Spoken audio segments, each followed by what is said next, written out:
Rob Cross spent a decade researching his recent book, Collaboration Overload.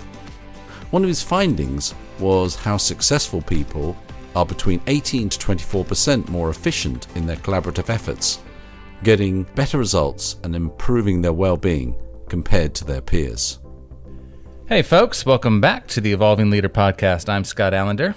And I'm John Gomes. How are you feeling today, Mr. Gomes? I am feeling predominantly hopeful that we're going to be entering to a more positive phase in the, around COVID. Who knows? Yeah. I'm also feeling really hopeful that our guest today is going to give me, some very practical advice about how to live my work more effectively. Having read his book, I've got lots of really probing questions for him. No, they're not probing, but interesting questions because I know he's going to give us some very practical things. So I'm hopeful we'll all feel better as a result of our time together. How are you feeling, Scott? I've been on the receiving end of your probing questions before, and they can be quite uncomfortable. Now I'm nervous. But not at all. Scott, how are you feeling? I'm feeling energized. I started today feeling actually quite fatigued. It's been a bit of a trying week, not in a bad way, but just lots going on and just feeling fatigued. But as soon as I logged on to this and saw you join us and our guests get on, I've just gotten really energized because it's been a minute since we've recorded an episode. I know we like to have about 6 years worth of these in the can so that they can keep coming out long after we retire. But anyway, here we go. So let me set the table. Today, we are joined by Mr. Rob Cross. For more than 20 years, Rob and his team have studied the underlying networks of over 300 organizations and the collaborative practices of high performers. He's the Edward A. Madden Professor of Global Leadership at Babson College in Wellesley, Massachusetts, and the co-founder and director of the Connected Commons, a consortium of over 100 leading organizations accelerating network research and practice. Rob has written widely for Harvard Business Review, Sloan Management Review, and he's regularly featured in Business Week, Fortune, the Financial Times, Time Magazine, and the Wall Street Journal. And of course, we are also fans of his latest work, Beyond Collaboration Overload, How to Work Smarter, Get Ahead, and Restore Your Well-Being. Rob, thank you for joining us and welcome to the Evolving Leader. Thank you so much. It's a huge privilege to be here. Rob, welcome to the show. How are you feeling? I'm actually feeling energized too. That was the word I was going to use. I had a chance to get out and play tennis with a group I play with a couple times a week. And so it's both kind of a social outlet and an athletic outlet for me. Nice. And you'll probably hear me come back to that at the end of our conversation for ideas on some of the people listening today. Excellent. Before we talk about Beyond Collaboration Overload, can we get some background about your work and approaches that led you to these ideas, particularly in network analysis?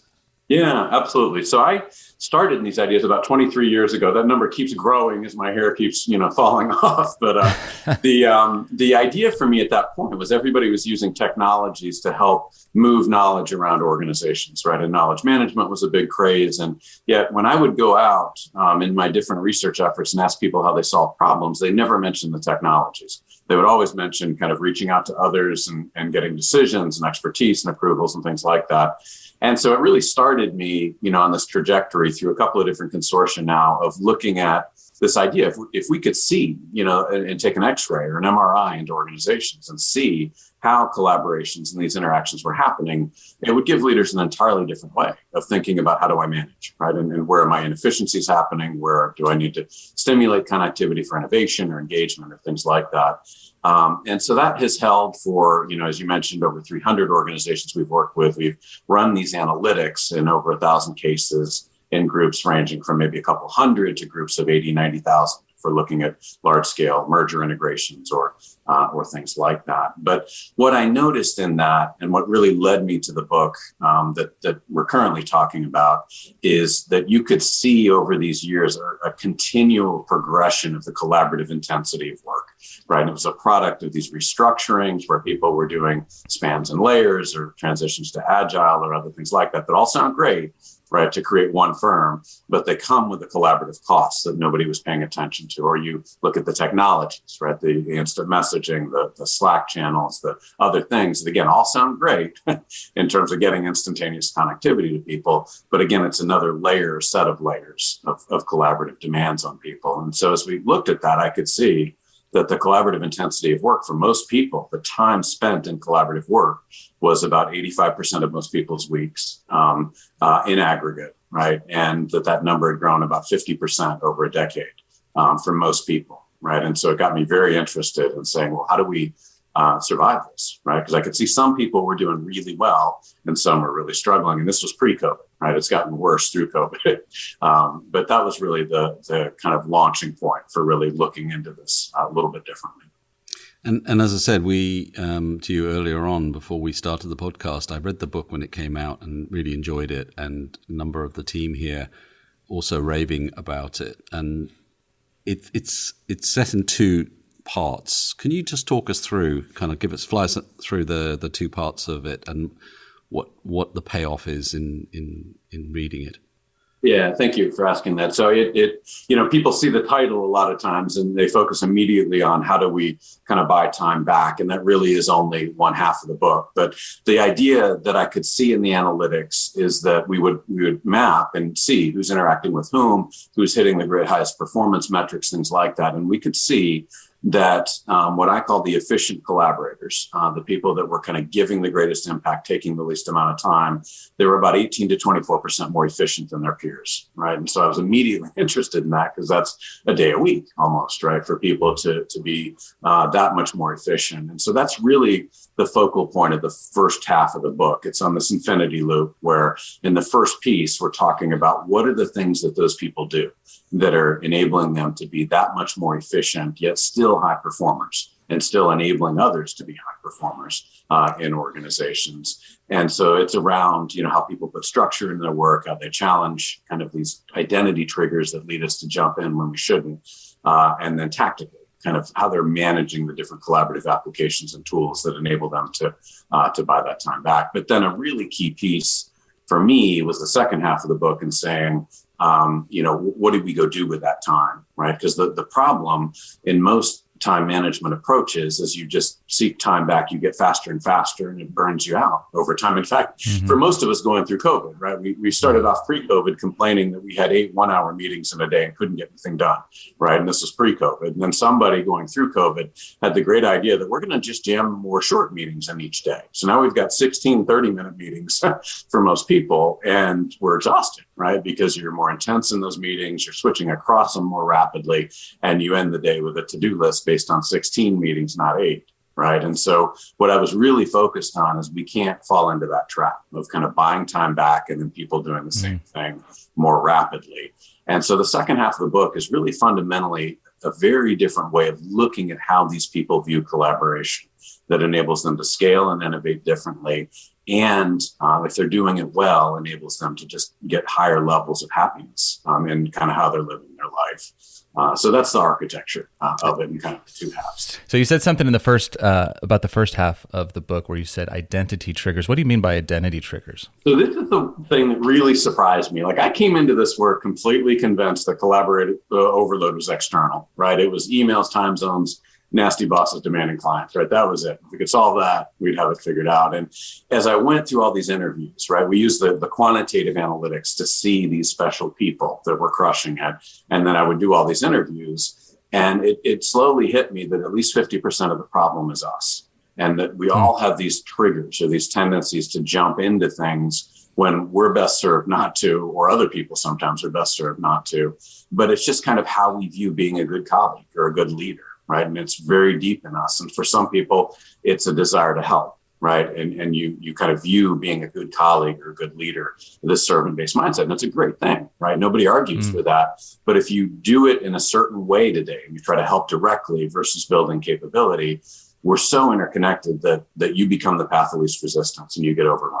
Right. At some point.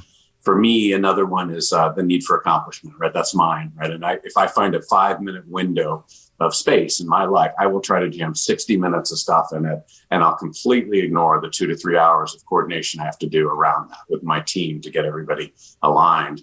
And, 4-6 weeks in, I'll be grumbling, right, about why isn't this, going well? Why isn't it working out? And, forget completely that I started it to begin with. It was my issue for kind of jumping in that moment. And so that's what I mean. We found that there's 9 of these triggers that are just these kind of deep tendencies, whether it's fear of missing out, need for status, desire to help, need for accomplishment, fear of what colleagues think, if you say no. And they lead us on the margin to jump into situations that kind of lead to collaborative overload, right, at some point. And in many ways, that's kind of the insidious thing about overload, is that it feels good right up until it doesn't, right? Because we're actually getting a need met. People are reacting to us. We're energized right up until, something goes wrong. And you lose an employee, or one too many projects, your significant other says no, and it kind of starts a negative downward spiral. I love what you're saying, because it just really rings true for me. So my follow-up question is, how can one start to identify their particular identity trigger that gets them stuck in patterns of behaviors and responsiveness that is counterproductive for them? I got one good one for you. That's ask your significant other. Don't by yourself.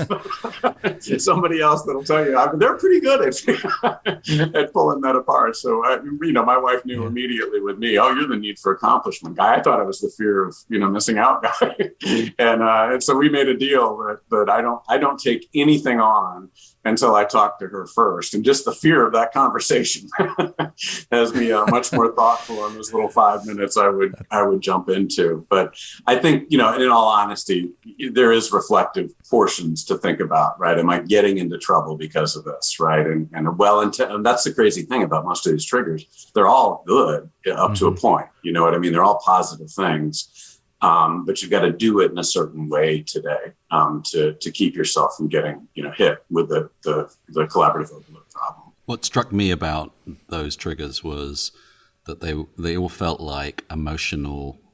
They were all, the source of them was a need to emotionally feel valued in a particular situation, and I think your observation there about the people closest to you, the ones that are going to be most honest about where that shows up.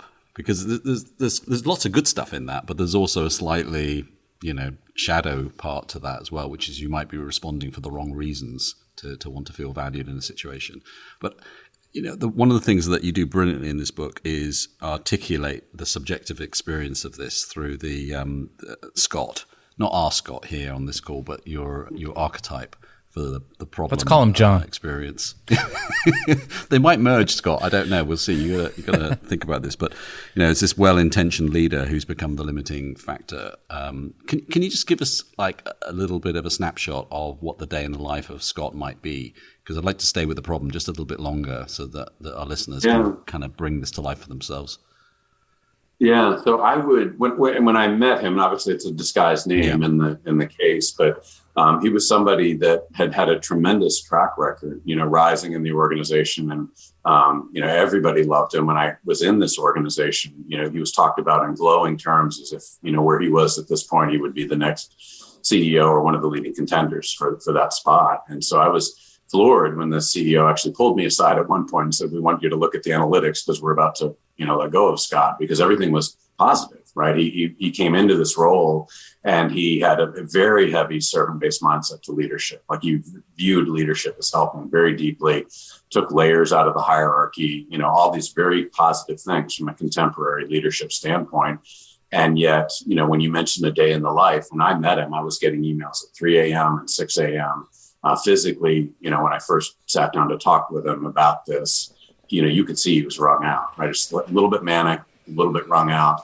Nicest guy you'd ever meet. Most people see these analytics and they see somebody that's fallen into that degree of overload, and the knee-jerk reaction is, oh, they need to delegate, right? They're controlling too much. And it's probably only 10% of the problem, right? Is that kind of person. People get into it in all sorts of ways. And so for Scott, it was the belief that leadership is about helping.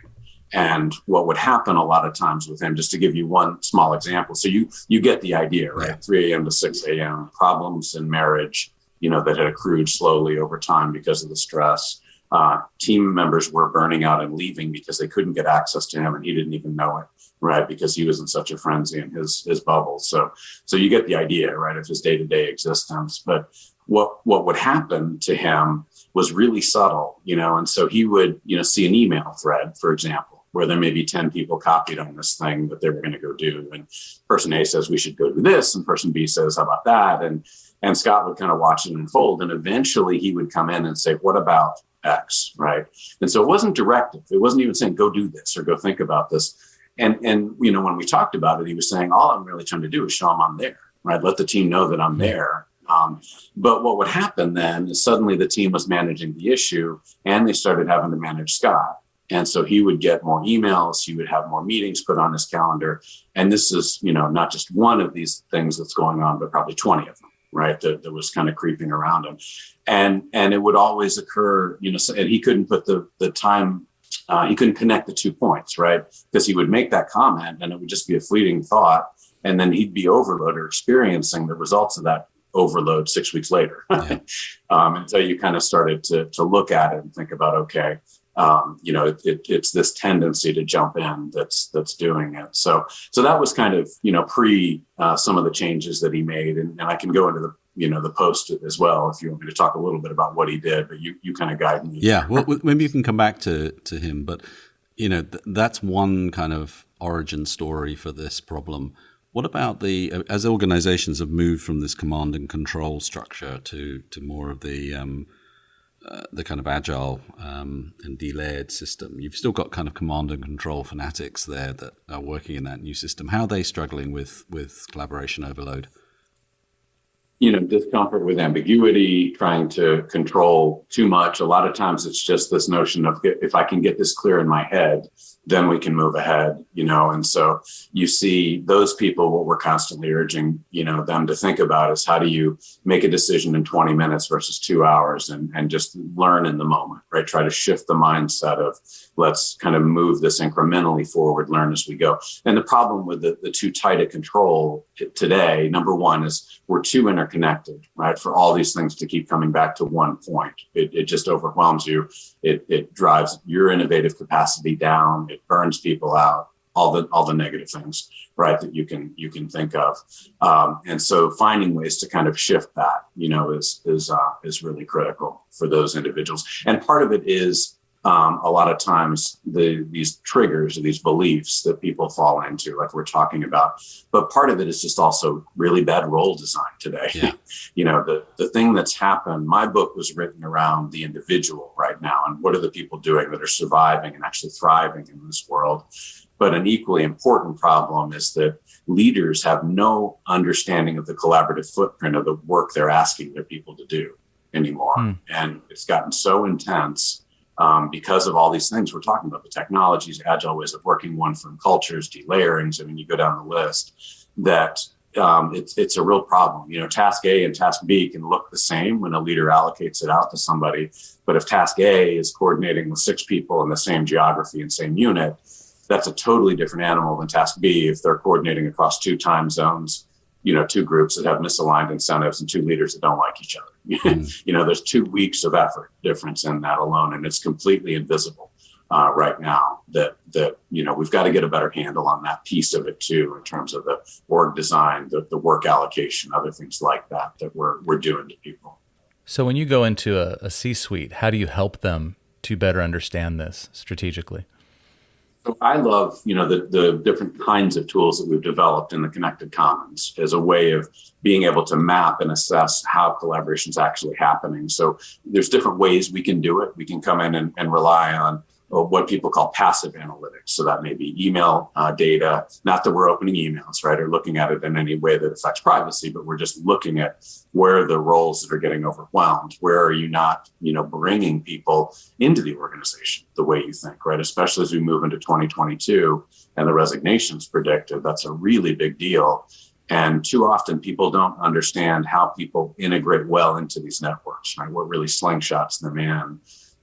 And so we may be using kind of passive analytics, or I prefer kind of survey-based approaches that we use that allows you to kind of see how the group is working and identify opportunities where overload is happening that's been invisible, where you're not getting utilization of capabilities that you should or talent that you should, where specific silos exist that are the ones you want to pay attention to, right? Because we don't want to go in and say everybody should be connected to everybody else. That's what's killing us right now. But you can use the analytics to say, okay, legitimately, where there are a handful of breakdowns that may be hurting us because of scale inefficiencies or because we're not innovating well, if we could bring groups together. And those are worthwhile, investments. So that's an approach, that we tend to take, but really rooting it in the analytics at that level a lot of times. I'm interested in different types of collaboration, because I think when you're trying to do something that is pretty known, and you can do the plan and act type of approach that we know what we're doing more or less, and collaboration then becomes, I don't know, a bit more concrete for people in terms of what we're bringing to the party, versus the more kind of emergent stuff where it's uncertain and we need to test and learn. And with collaboration then becomes about managing risk and uncertainty within the organization. Have you got kind of anything to observe around the different types of collaboration? Yeah, and I'll take it a certain path, and you kind of direct me back. We definitely see this, like as we moved into a more virtual or hybrid context, however this all evolves. When you think you know what you need to know, we're pretty good at getting it, right? Through the virtual connections, we can work our way towards it. Now, the question is, do you really know what you mean?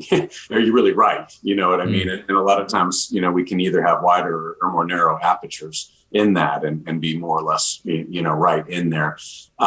But what we find, to your point, is it's the more complex kinds of problem solving, or the events that require more serendipitous kind of exchange of aha moments or things like that. That's what tends to fall down in virtual contexts if you're not doing things that stimulate it. And so, by that, to give you one example, like everybody talks about right now, and we can see it in the actual analytics, that it's the bridging ties that are decaying in organizations. So the within unit, the within team ties, they've actually strengthened, because a lot of the leaders are just hunkering down, trying to take care of my team, and you see more connectivity there. It's the cross group ties that have fallen off. And from my standpoint as a network person, that's really problematic, right? So we may see productivity going up a little bit as we go through COVID, but we're going to see a big hit on innovation in kind of, 18 months, 2 years, 3 years, because that's where it tends to come from, right? Where you're integrating different perspectives and taking to a client something, unique there. But what I do find too is that, that people always are constantly coming back to me saying, we've lost these water cooler moments. And I don't think anybody actually has a water cooler, right? It's just these things that they're saying they know happened and they're not doing anything about. And I could point to 100 people in all these interviews I did that just did really interesting things to stimulate serendipity. So I'll give you, one example was a very gruff investment banker, one of the top blue chip investment banks. And he was, Italian accent. He was telling me when everything went virtual, he said, I panicked. I lost my mind. I couldn't see my people. And it was driving me crazy, over a couple of months. He had ran a group about 40, something like that. And he said at one point, his wife convinced him to do this thing called the Friday Rose with the group. So the Friday Rose is at the end of one day on Friday, he sent an email out to people. And the stem was, here's what I learned this week. Here's how I grew, basically. The flower was, here's one cool thing, right, that I'm want everybody to know. And the thorn was, here's, one thing I messed up or wish I'd known or done differently, whatever it may be.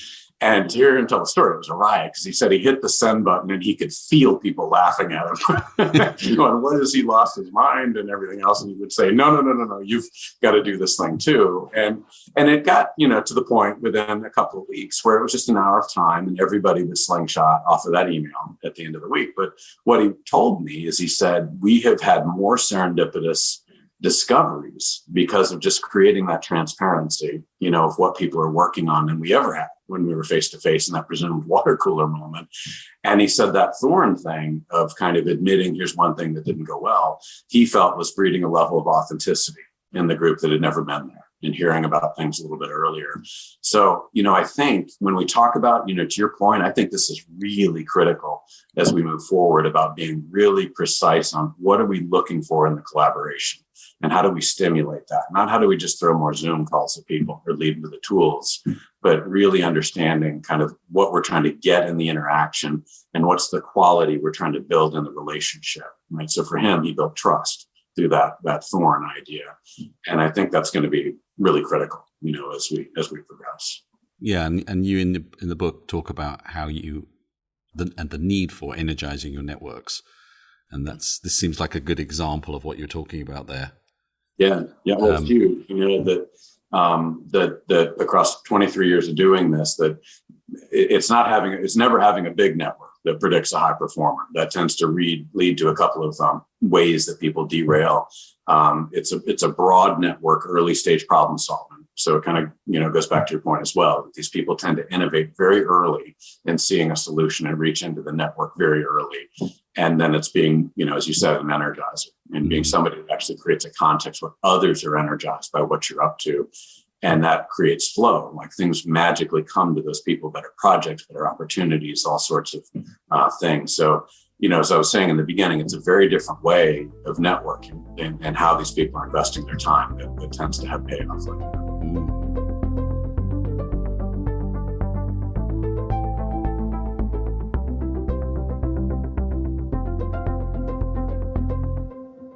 So you give, quite a bit of practical advice for the individual, and you've touched on some of that now in terms of, reducing collaboration overload. But I'd be interested in hearing, a few more of your ideas about how we can, reduce some of these, email overloads and other recurring micro stressors that have impact on us.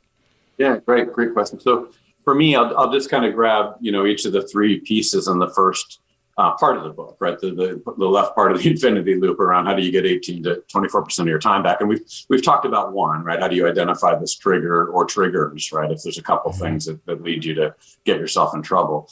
A second really critical thing that more effective people do is they're just better at putting structure into their work on the margin, right? And they do this in a whole bunch of different ways. But when I would find people that had ended their careers in just miserable positions or had been promoted to, say, a manager layer and were getting overwhelmed, very, very often it was because they had fallen into a reactive posture of, thinking they needed to respond to every email, be in every meeting, and persist in a way that just wasn't tenable. They became somebody else's idea of fun, right?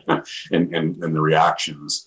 And in contrast, when I looked at the efficient collaborators, those people that, again, were about a day a week more efficient, they would put structure into their work on the margin. So it's never one big solution that solves this problem for everybody. I always equate it to more of a brawl than a ballet, right? These people are kind of fighting for time in very specific ways, but they would be more likely, for example, to strategically calendar on Friday night or Sunday night with a 1 week interval in mind, but usually a longer term interval, kind of 2 to 3 months, where they're thinking about how do I start structuring in these interactions that are going to pull me in a direction that I want to be, right? And allow me to kind of produce value at a different level, different capability, more likely to manage role interdependencies, right? Ahead of demands flowing to them and actually sculpt the nature of the work coming into their teams so that their teams are more energized and giving greater effort. Really simple one for everybody to do. If you don't do it, is block reflective time in your calendar. We know that kind of somewhere between 90 minutes and 2 hours is a really optimal amount, depending on which study you're looking at right now. And, in some cases where people have open calendars, they may hide that right behind meetings. It's always funny to me when I ask how many people do this and I say, how many people hide it? And these hands slowly go up. But the reason that matters is because we experience collaborative overload as a volume problem, right? It's just being overwhelmed by the emails, phone calls, IMs, et cetera, Slack notices that are coming at us. But it's also a diversity or a switching cost problem, right? And so we know the cognitive psychologists show that just looking down at a text and back up can be a 64-second loss, right? Because to take ourselves that amount of time to get back on track, if the interruption is so much that we've lost our train of thought, then that can be up to 20, 23 minutes to kind of be completely back on track. And so, I ask people a lot of times to just sit down and say, how many of the small ones have you taken today already? And have you had one or two of the big ones because you went across 3 Slack things quickly and lost kind of where you were? And that adds up, right? There's no wonder we're working deeper into the night, earlier into the morning because of that. And so that's what the blocking does, right? Is it kind of takes the switching cost down. And people do it in all sorts of different ways. Some people, it's the reflective time they block. Other people would tell me, well, gosh, I blocked the email time, right? And so for me, I came in and said, look, I'm only going to do email in 3 30-minute spurts through a day, communicate it to others. And that's kind of their effort, right? Their way of taking that switching cost and the interruption cost down. And I can also touch on the email one, but let me pause there too for a second and see. Yeah, well, let's talk about email because everybody's feels little bit victimized by it. Yeah. So for me, when I look at this, it's the normal person, me included, as I started this, would tend to look at email and say, well, I can't control it, so I'm not even going to try. And it's coming from all walks of life. What I would find and learn from my efficient collaborators is they would tend to, and again, this is this idea of a brawl, not a ballet. They would kind of come into it and say, okay, it's not one elegant solution, but it turns out that my team generates 40% of the email that I have to process. And we actually can set some norms that may affect, my time and their time, right? Especially the newcomers' times that they're trying to figure it out. And that's what I generally find. It's not so much the technologies that are killing us, it's the norms of use that we allow to develop and overrun us. And so super easy activity for people to do is grab a blank piece of paper or, something virtually, but, 2 lines in it, right? 3 columns you're looking for. And in the first column, list out, here's all the ways that we collaborate. And it's usually more surprising to people. Usually it's 6 or 7 ways. It's email, Slack, IM, some team collaborative space, video, phone, some gratitude application. It adds up a lot more than you think. And then in the first column, this developed kind of say, here's 3 ways we want to use this tool, 3 norms of use, right? So if it's email, for example, we're gonna start writing bullets. We're going to state what we want in the subject line. And if we have to write more than 2 or 3 emails, we're going to get off and go to a richer channel, right? So that we're not kind of wasting a ton of people's time and not trying to hide what we want in the 9th paragraph of a 15-paragraph email. And then the last column, so second column is here's, positive norms right across, not just email, but also IM, other things. And the last column is what do we want to stop, right? And so if it's email, again, maybe what I would frequently hear is people saying, look, we need to stop sending emails late at night, right? So maybe you just say, if you have to write the email at 10 o'clock at night, don't send it. Send it on a delay so that you're not starting the 10:02 response, the 10:05, the 10:07, and that kind of culture being awesome. Really simple activity, right? You as a leader can sit down and rough it out, and then you spend an hour with your team and say, well, what do you all think? Where do we want to fine tune this? And usually people are laughing at themselves through it, but it just sets a set of norms very quickly that are just common sense. But people report getting, 5, 8, 10% of their time back because they're not, kind of sucked into this in different ways. So that's one example. And there's all sorts of tactics in the chapters around, ways to look at and think about email a little bit differently. Does all of this is it all predicated on getting a handle on your identity trigger first? Because as you talk through this sort of pragmatism, I'm thinking, but if I'm a person whose identity is all tied up in being uber responsive to every email, right? It comes in 90 seconds, I fire back. And now I'm trying to set this new boundary. That's going to rub against the sort of identity that I've carved out for myself in the organization. It might take a bit of real effort to try to kind of create a new expectation around me, right? I couldn't agree more. And that's actually the architecture of those chapters. We lead with that. And then we go to the structure piece. Like, how are you putting structure into your work differently to shield you from so much of this? And then we're into the tactics on like the email thing I'm mentioning or meetings or other things. And the problem is people are quick to grab the tactics, but they don't work unless you're doing those first 2 things right too. You know what I mean? You just kind of drift back into kind of ineffective tendencies. Yeah. We also built and made available to everybody, it's on my website, but these diagnostics that let people assess kind of how do I think I'm doing, but then they can invite their team in to take it as well.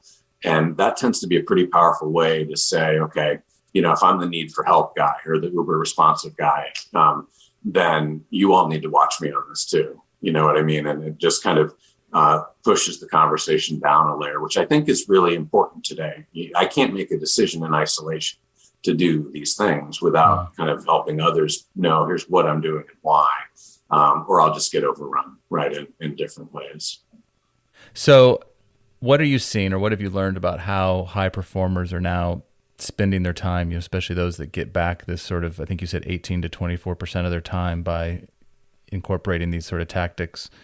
Yeah, great question. Because the idea for me with the book is you don't just want to buy time back and do the same things faster, right? So I was very focused on, in the second half of the book, saying, well, what's unique about how these people are interacting? And what we could see is it's never a big network that predicts high performers. It's one that's rich with these bridging ties to other units, other geographies, other capabilities, other organizations.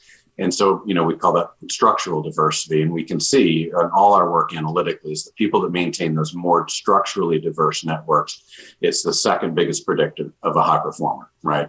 And so what that got me really interested in the interviews is, what does that mean for busy people? Do I just come into a podcast like this and say, just go meet a lot of people that are different, right? Or, what's the balance of that and doing your work and all this other stuff? And so I would ask people in these interviews, tell me about your career defining accomplishment, right? Maybe one or two, or something that you really crushed it on and kind of put you on an upward trajectory in your work.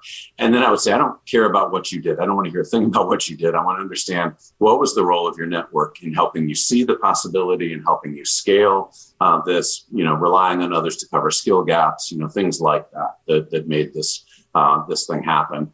And really explore this idea of not networks in isolation, but networks in the context of your career-defining accomplishments, right? The idea of work and network going together. And what I learned through all of that is that the more successful people, they tend to manage connections across kind of time horizons. So they have this long-term time horizon where they're exploring a lot more. They tend to spend about 20 to 25% more time than the average person reaching out to others and just exploring possibilities, right? And saying, how could we work together? How could we integrate what we know and to deliver a different solution, right? So it's not a form of networking where people are, racing to these people and saying, I need your help, right? And it's also not a form of networking trying to figure out politically where the power structure is and how do I tap into this invisible power structure. It's just starting to establish what could be done with other people that would allow me to produce a better outcome than I can myself and to build those relationships, right, early. And then why that mattered. So that was kind of the long term, right, the progressive kind of incremental building of those connections is when the opportunities came, people have two responses, right? Let's say it's either an ask by the boss or you see a possibility by somebody that pops up on LinkedIn, whatever it may be. There's two, broadly speaking, categories of people in the world, right? One hunkers down and says, oh, crud, I've got another assignment. And they just try to get it done themselves with the same two people they talked to the last 10 times. And then there's another category that's done just enough of this exploration that they literally see the possibility differently, right? They literally are saying, gosh, we could do this with this. And they reach into the network. And because they bought just enough time back, right? 18 to 24%. And they win at the end of the day because they're producing a better outcome and they're doing it in a way that involves others. And those others at some point start bringing them opportunities, right? And so to me, that was unbelievably cool to see that because it's not, a form of networking that's nefarious, that's just social, not just focused on size. It's that they're kind of creating a platform, and then in those small moments, they work off of it. And then as work develops, they build connections around that work in really predictable ways too, that enable them to get scale. So there's one simple example. They're much more likely to reach out to very influential people early in the project and get them engaged, even negative influencers, which really surprised me. They would get their engagement far, far earlier than the conventional approach of let's perfect the idea, then take it out, right? And try to beat people over the head with logic or mandate. And they would, their ideas would be taken up in a sixth of the time, because suddenly they had the input and they had the acceptance of these people. And so again, that's a scale issue, right? It's that they're investing their time in certain ways that then saves them 6 months of work trying to win by, logic or mandate downstream. So that's a couple of the ideas that we could see from a performance standpoint. Hi, producer Phil here. If you're one of the many listeners who's come into the Evolving Leader fold in the last year, then welcome. It's great to have you on board. Since we launched the podcast, we've released episodes with so many amazing guests. One such episode being our conversation with perceptual neuroscientist Dr. Bo Lotto, who, during the episode, opened our eyes and minds to the fact that we evolve to see what is useful, not accurate, that we never see reality as it is. If you've not heard this episode, then add it to your Evolving Leader playlist because it will blow your mind. I'll add a link in the show notes. And I was struck by this this notion of micro stressors and perhaps things that we might disregard because in isolation, but the cumulative effect of those is very significant. Can you talk to us a little bit more about that and some examples? Yeah, absolutely. Because this is the one that hooked me. It's actually the source of my next book that I'm working on. And as with a lot of this stuff, I stumbled into it. But I'll we started this work on well-being that's kind of referenced in chapter 8, and we're going to take a lot more of it forward. Because every model of what creates a happy person in the world, right? Or if you look at studies of longevity, they all have relationships in it, right? At one level or another, it's authentic relationships. But then none of them really went much further than that. If you don't have them, you've gotten unlucky and you've gotten busy in life and let things lapse, it's like, oh, sorry. There's no real kind of advice on, what are you getting from these people? What do you do to keep those relationships? How do you reinitiate them, right? If you've gotten busy mid-30s. And so we initially were focused on this well-being work to say, predictably, what are the drivers of well-being that are influenced by relationships right around us? And we came down to 4 notions. It's physical health. We know that when people make decisions to get healthy and put that activity into groups of other people, they do better. They persist longer. There's a lot of other benefits that come from it. How we experience growth in and out of work is heavily conditioned by the connections we have and the opportunities that come with us. How we experience purpose in our lives is as conditioned by the way we're interacting as the actual work itself. And then how we get resilience. Right? So resilience is an example of, people think about that, and a lot of times they're chalking it up to inner fortitude or grit or things like that. And there's an element of that, to be sure, but going through all these interviews, I could see that I would ask people, tell me about difficult stretches in your life, and how did you turn to others that helped? And people turn to others in 8 pretty predictable ways, for perspective, to see a path forward, empathy, to laugh at the absurdity of a situation. And, those people that have those connections and know how to leverage them, kind of know what their needs are, they make it through difficult times far more effectively, right, than people in isolation. So, I say that as setup because it was doing 300 interviews on this specific piece. And my very first interview, I'll never forget for as long as I live, it's with a very successful life science executive in London and lovely British accent. And she was telling me, I asked her, I said, can you tell me about a time when you were just becoming more physically healthy, right? And the role of connections in that. And she said, Rob, I was the person in high school that dodged gym or PE or whatever she called it, right? Everything I could do, I wanted out of physical activity until I hit my mid-30s. And my doctor gave me a stern warning, at the heart of it. And she said, so I started walking around this park in London that was outside my flat. And, over time, she started seeing the same people walking at the same time. And she fell into a little discussion group with them. And they started showing up at the same time. And it went from walks to a charity walk to these short charity runs till you flash forward 10 years later when I was talking to her. And she and her husband would plan vacations where they would do a marathon first together. Wow. And then, go on the vacation. And what she would say is that, the identity of being a runner, right, certainly helped me push back on work. But she said the real key was the authenticity of the relationships in that group, right? They saw me at my worst. I saw them at their worst. They were coming at life from a totally different set of perspectives, right? It was a male person, an IT person. It was just very different than just the life science executives that you're talking to and thinking about your world. And so that became one of the really critical pieces of understanding well-being today is people need that kind of dimensionality. They need at least 2 and usually 3 groups that they're kind of engaged with. It doesn't have to be running. It can take all sorts of walks of life, but it needs to be there. But to John, come back to your micro-stress question, so long wind up to it. What really struck me is about 45 minutes into this interview, it's like super high energy. We're like, I'm thinking, gosh, if I get 299 more of these, that's great. And then I just stopped and said, well, what got you in trouble to begin with? And it went from this really high energy conversation down to like nothing for just dead silence for a second. And after about 30 seconds, she said, just life, I guess, right? Or just, kind of really trying to put her finger on, what had happened. And so we dug into that for the next 45 minutes. And it led me to this idea of microstress and starting to see how we experience stress today is very different than conventional thinking about it, where you have one stressful, interaction or one stressful job that you can put your finger on, you can point to and say, that's the problem. Stress today now is coming at us through all these relational touch points in our work or at home. And it's all small moments. They all feel like things you just get through, but the number of them is so tremendous today that we all go home exhausted and can't quite put our finger on, what just happened. And so it's more than just bad news on media and the negative slant there. It's the fact that they're coming through relationships, right? And you get hit with one of these things, but from somebody you don't like, and it magnifies the emotional reaction. Or worse yet, you get hit and see somebody's in trouble that you love, right? And it magnifies the emotion that you're experiencing.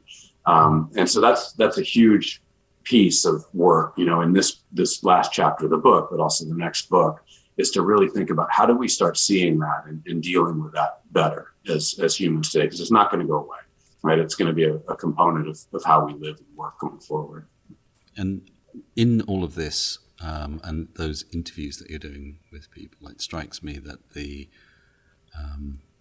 point you made earlier on about understanding your needs requires a certain type of self-awareness, because as we become busier, we always run the risk of being cut off from how we're really feeling, because we're almost like defined by all that stimulus and all those inputs, and when it cuts off, we go home or whatever, we're left kind of feeling a bit shell-shocked by that.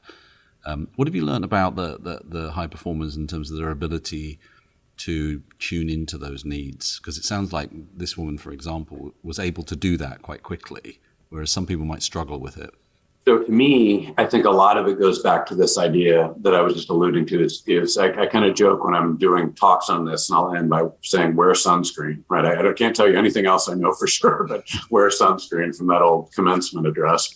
And to me, the equivalent of that is have at least 2 and usually 3 groups outside of work that, become a piece of your identity. So it's not just running on a treadmill by yourself, right? It can work for people. I don't want to take that away, but it's having that activity in other groups of people that give you different perspectives, different ways of thinking about your life, solving problems. One of my more recent interviews was the head of neurosurgery at one of the leading hospitals in the country. And he was describing to me, based on some discussions we'd had, about a year ago, that he reached back to a passion in high school. So a lot of people do it this way.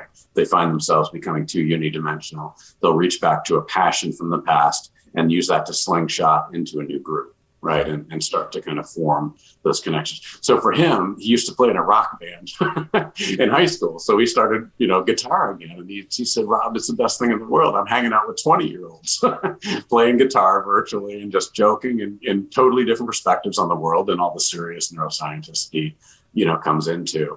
And so I think that's really important, right? Because when I would do these interviews and I would hear the people that, especially the very advanced ones in their career, and they would be recounting stories to me that to me sounded horrible. I mean, conventionally, they were successful, right? They were crushing it in terms of financial success and where they rose in different organizations. But then they'd be telling me stories where physically they were unhealthy. They were on their 2nd or 3rd marriage. Their children, they didn't talk to that much, and they just didn't have anything else but work, right? And I would listen to the stories, and of course, I'm not saying this, but I'm thinking, oh my Lord, and the craziest thing is most of them would end those stories saying, it's been hard, but I would do it again, right? And I think, a part of that can be a defense mechanism because, you've done it one way, you've got to do that. But I honestly think another really big piece of it is cognitive, and just that they had no idea what could be if they had those 2 or 3 groups, if they stepped out and kind of invested in creating dimensionality in who they were. So to me, that's one of the important pieces, because we can attune to ourselves a lot, but we need to also understand what's possible by taking some risks and stepping into these groups and kind of discovering, a little bit of what we like too. Before we come to a close, I'd like to come back to the very successful, desirable, and attractive Scott that we talked about at the beginning of the show. And very well named. Yeah. What happened to him? So I'll tell you a funny story. One of the things they did with him is they took him and out to a health retreat camp. So they did a bunch of things. So one very easy thing everybody can do is look back in your calendar 4 months, your calendar, and select email. And what you're looking for are not the big things that are crushing you, but the accumulation of the small, right? So our minds don't work that way. We can't remember all the small things that accrue around us like molasses, and we just keep reacting in the moment. So he was sitting down with a coach, and he happened to be using email and calendar, and it's a device to remind him, right, and help him see where this was happening. And then just saying, okay, these interactions I don't need to attend to. I can move these informational requests to people that are 2 layers out in the network. He was doing things like that took the burden off of him, but at the same time pulled talent that he wanted better connected into the network, right? So it's a really effective structural approach to fixing the overload. But then they did something else that I had no idea was possible. They sent him to a health camp for 10 days, right? And so physically, as I was describing, he was worn out. But I believe it was a yoga retreat. I can't remember. It was 10 days that he had to be away. And when he went in the door, he said the hardest part was not going to the retreat, but that they took away his devices. And I mean that plural. He had 2 things he was on constantly. And so he tells this story in this organization and the leadership program we do together. And he said the first day was like a heroin withdrawal, right? His hands are shaking. And we know that's not too far off the truth in terms of how dopamine works, for us in terms of these responses. But he said he got through the week and got through the 10 days, came back rested, recharged and everything. And of course, the very first thing he did on day 11 was back on email, right? Because he wanted to get caught up and see everything. And for him, what the biggest epiphany he had is he would start going down these emails from 10 days ago and see one of these group emails that he would feel a need to react to. This is 10 days ago. And he would say, I could feel my blood pressure rising, my face flushing. I could feel I had to get in, and then see that the problem was solved fine 2 emails after he would have jumped in, right? And it just was a very poignant way to see the degree to which he was creating that problem in a way that he'd never intentioned before. And again, this wasn't a control freak, right? This is all coming from a good place, but it was killing him over time. So he ended up moving from the number 1 overloaded person in the group to number 17 in 6 months, then to 23 by the end of the year. And the idea was, of course, not to get him out of all the interactions, but to position his involvement, right, in a way that he had value. And ultimately, I won't go into this in too much detail, but a really positive effect on his marriage too, right? Kind of re-engaging and not in different ways there. Well, that's a nice place to kind of start landing our show, because we always want Scott to be good. This has been absolutely amazing in terms of provoking some real deep thoughts about the kind of things that we see every day happening in organizations. Can we just kind of fast forward everything that you've learned and are learning about this problem and the ways in which certain people are kind of navigating through? Can we start thinking about, and I don't like the idea of prediction, but in 10 years' time, what could an organization look like that embraces more of this understanding? How would it look, do you think, in the future? It's a great question, right? I think, one of the fascinating things, we've talked about a lot of the downsides of this, but for the people that do it well, I mean, they're experiencing tremendous career benefits, and they're scoring highest on measures of thriving, career satisfaction. So they're doing it well and enjoying their lives, and not feeling the burnout that probably 90% of us feel. And so I'm hopeful that we learn how to help people do that and help replicate some of these ideas. Because at the heart of it is human beings. We have never had the ability to shape what we do and who we do it with more than today, but we give it up too much. We fall into these kind of reactive postures. So I'm hoping we start to see, organizations that aren't just trying to keep people because they're worried about 2022 resignations and just throw a lot of flexibility or money at them, but are actually kind of helping them understand in this interconnected world how they can join that organization and leave a better person, right? Having done some of these things well, either growth-wise or well-being-wise. I think that's a very different skill set. Quite frankly, as a college professor, we don't teach that well right now. We teach people to be pithy in the moment, smart and elegant, and all these things aren't necessarily what creates, these kinds of relationships. I think the second thing is what I was alluding to before, is that organizations have got to get better at measuring and understanding the collaborative footprint of the work, or they're just going to continue to overrun people. And so I think we see things like Microsoft's workplace analytics, TrustSphere. I could go down a whole bunch of things that are starting to do that. But just like, when we went through the process revolution with Deming and Duran, and they were really looking at work from a process standpoint and thinking about what do we measure, how do we pay attention to it. I feel like we're in the same kind of transition now. And until we get that piece of it done well, leaders are going to continue to be shooting blindly and overwhelm people in places that will have to shift at some point. Rob, I think we're going to bring it to a close here because I know we're out of time, but I have to say that was a incredibly stimulating and enjoyable hour that we spent with you. Thank you so much. I hope I didn't ramble on too much. No, there are a couple not at all. I felt like I was going too much. No, it was perfect. Thank you, Rob. All right, folks, before you do anything else today, be sure to order your copy of Beyond Collaboration Overload on Amazon. And until next time, remember, the world is evolving. Are you?